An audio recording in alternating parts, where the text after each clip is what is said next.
Première chose à faire, stériliser la cup. Alors moi je l'ai bouillante 10 minutes environ, ça ne craint rien, c'est du silicone, et je renouvelle l'opération à chaque nouveau cycle.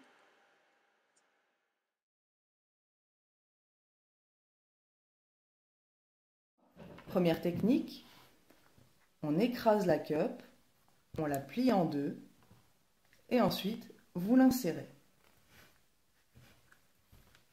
Comme ceci.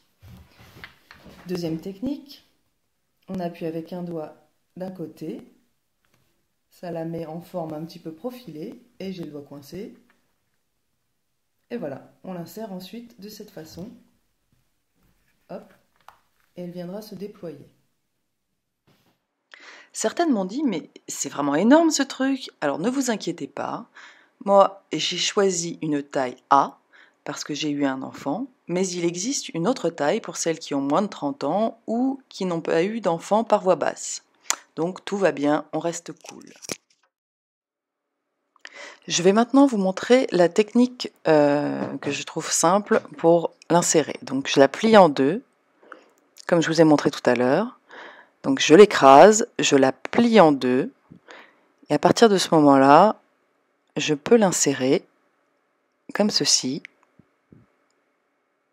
et elle se déploie tout naturellement à l'intérieur.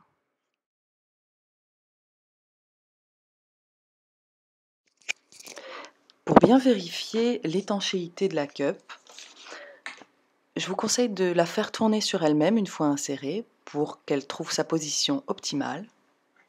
Et idéalement, d'insérer un doigt et de le faire glisser le long du contour de la cup pour vérifier qu'il n'y a pas un endroit où elle serait un petit peu écrabouillée. Parce que si elle est un petit peu appuyée comme ceci, vous voyez, le flux risquerait de passer et ce serait bien gênant.